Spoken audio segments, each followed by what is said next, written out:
J'ai le plaisir de recevoir ce soir Isis Ascoberetta, chargée de projets éditoriaux à Cartooning for Peace. Bonsoir, qui va nous amener quelques dessins pour nous éclairer sur cette actualité de la semaine. Avec moi également ce soir Vincent Hugeux, bonsoir, grand reporter à l'Express. En plateau également Éric Decoutet, qui est directeur adjoint de Marianne, bonsoir. Également Yvan Rioufol, éditorialiste au Figaro, auteur également de La guerre civile qui vient, bonsoir. Tout d'abord, le Gabon. On va écouter tout de suite le porte-parole d'Ali Bongo qui s'est exprimé sur notre antenne ce soir. Nous sommes ouverts à faire évoluer toutes nos lois pour mieux les adapter. Parce que ces lois, encore une fois, ce n'est pas Ali Bongo qui les a fait adopter, ce sont ceux qui aujourd'hui contestent qu'ils ont fait adopter. Donc, nous sommes prêts à faire évoluer et à être accompagnés pour les faire évoluer. Pour l'heure, il y a des voies de recours qui existent. Il faut saisir ces voies de recours. Vincent Hugeux, l'une des situations dont on parlait beaucoup ces dernières heures, c'était cette situation très préoccupante des opposants d'Ali Bongo qui se retrouvaient retenus. C'était l'expression utilisée au QG de Jean Ping. Ce soir, le porte-parole du gouvernement gabonais à Paris, en tout cas, annonce qu'ils peuvent rentrer chez eux. Eh bien, tant mieux pour eux. Mais ça ne résout évidemment rien. Là, on est dans l'antiphrase absolue, parce que parler de respect de la loi, si déjà on respectait le scrutin, ce serait pas si mal.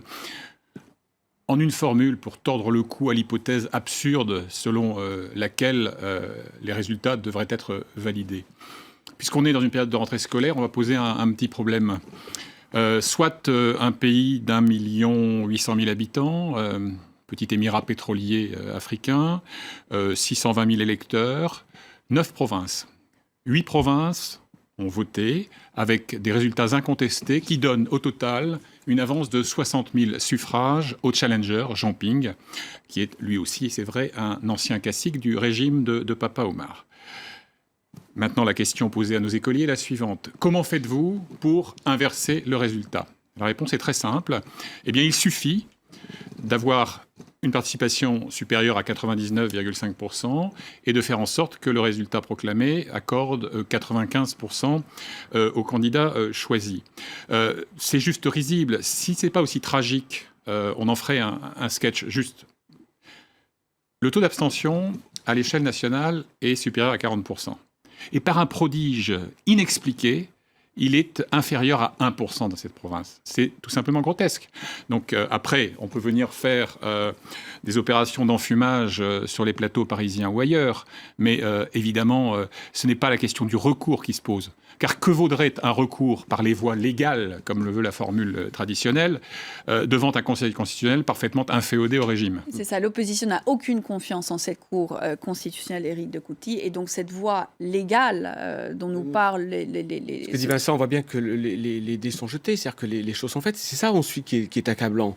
Vincent a parfaitement fait la description de la situation. Maintenant, c'est que la suite, on sait que c'est joué. On voit bien. Il y a eu quelques indignations. La France, du bout des lèvres, a dit ah oui, tiens, il faut la regarder les bureaux. Mais on voit bien que la communauté internationale, le régime va continuer. Cette élection truquée, faussée dans les grandes largeurs de façon caricaturale va être entérinée. Et le régime va continuer à fonctionner. Et les démocraties occidentales vont continuer, notamment la France, à fonctionner avec ce régime-là, comme c'est depuis maintenant des décennies. Et ça, en ce sens que c'est accablant. C'est accablant la situation locale. Et l'attitude de la communauté internationale est désespérante aussi parce que, vous l'en savez davantage que moi, mais on ne voit pas aujourd'hui beaucoup de réactions possibles de la communauté internationale. D'autant que, ne serait-ce que d'appeler à un recomptage a été perçu comme une ingérence de la part des partisans d'Ali Bongo.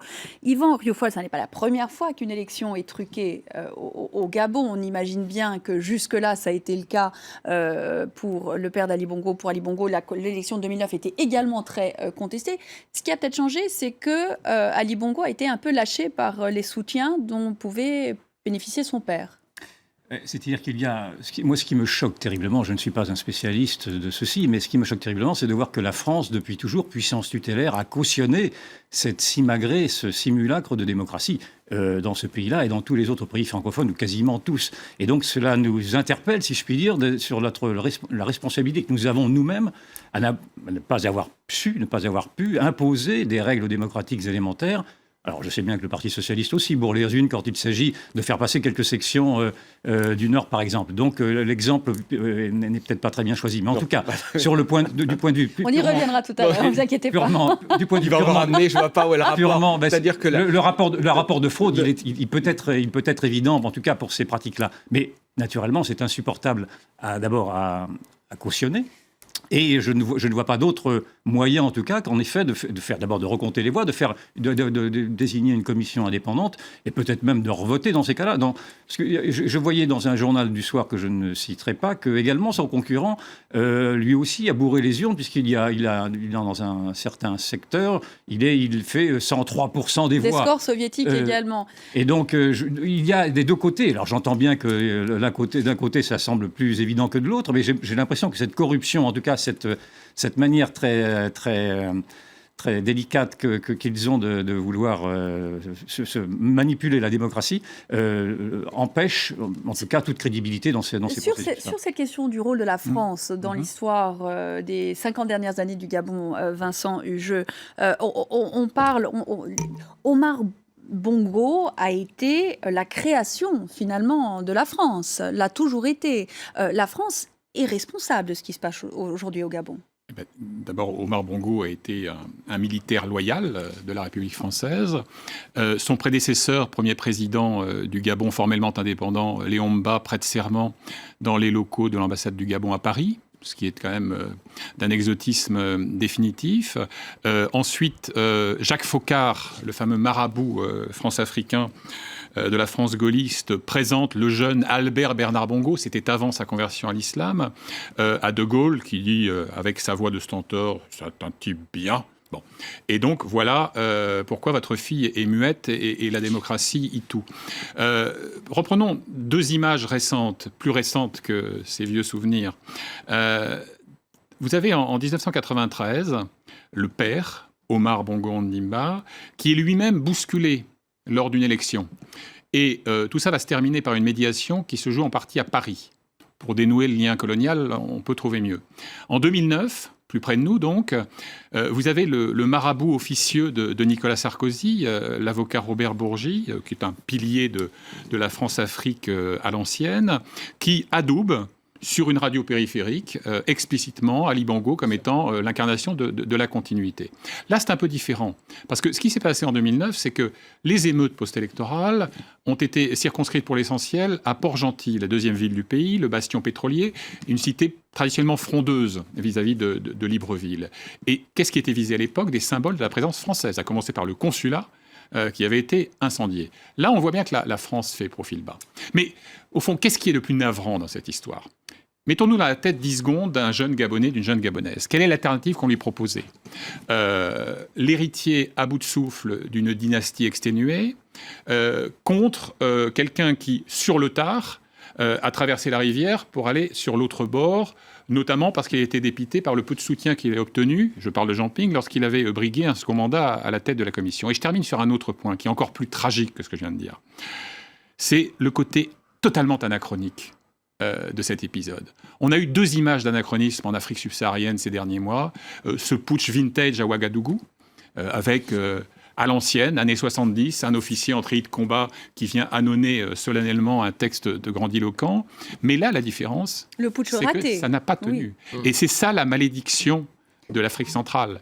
Là où le pétrole passe, l'élan citoyen a du mal à ne pas trépasser. Sur le pétrole, un détail qui n'en est pas un, qui explique les relations entre la France et le Gabon notamment. On l'a vu, l'affaire Elf, que les moins de 20 ans se souviennent peut-être pas, mais qui a été l'illustration grand public des relations qu'il y a eu entre ce pays et la France. Il faut savoir que les partis de droite, pour l'essentiel, très minoritairement pour la gauche, se sont nourris des valises de billets que fournissait Omar Bongo. Et on l'a vu, ça a été démontré à l'occasion du procès, sans refaire cette histoire qui était formidable. C'est ça aussi les relations. C'est-à-dire que les partis politiques, la droite française, et quand Nicolas Sarkozy, en 2009, soutient, même pas du bout des lèvres, d'ailleurs, adoube Ali Bongo, c'est dans la continuité de la relation entre la droite française et la famille Bongo. C'est les valises de billets de Jacques Foccart, c'est les valises de billets ensuite j'ai oublié le nom de l'ami corse, voilà. C'est cette relation-là qui est terrible terrible pour la France. Alors, vous parliez de cette image de Ouagadougou. Il y a une autre image de Ouagadougou qui est celle de sa révolution. Et je voulais savoir si vous sentiez qu'il y avait quelque chose qui changeait. Vous parliez d'images anachronistes. Mais tout d'abord,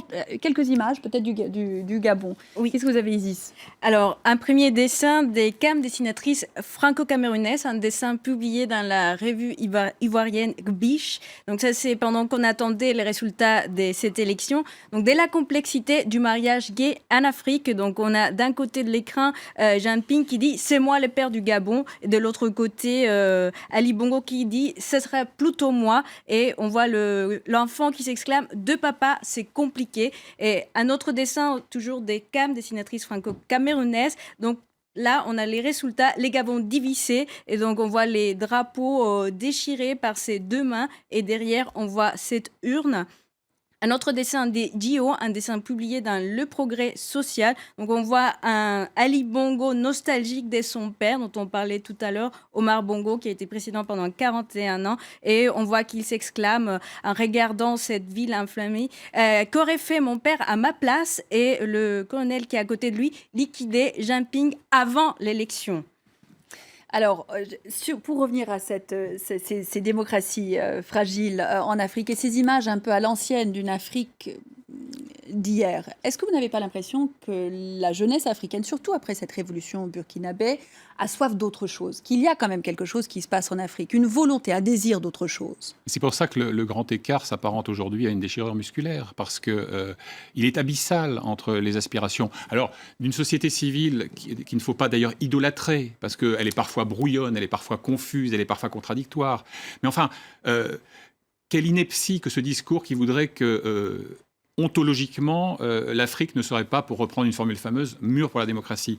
On a parlé du Burkina. Le balai citoyen fait tomber un régime dictatorial plus un putsch militaire. C'est pas si mal. Le Sénégal, qui est la plus vieille démocratie en termes de culture du pluralisme sur le continent, en tout cas dans sa partie francophone, vous avez deux alternances avec un président sortant vaincu qui, de bonne grâce ou pas, décroche son téléphone et félicite son vainqueur. Donc il n'y a absolument aucune malédiction à cette nature. Mais ce qui est terrible, c'est que vous avez un grand trou noir qui s'appelle l'Afrique centrale, que ce soit le Gabon, le Cameroun, le Congo-Brazza et demain l'ex-Zaïre, la République démocratique du Congo.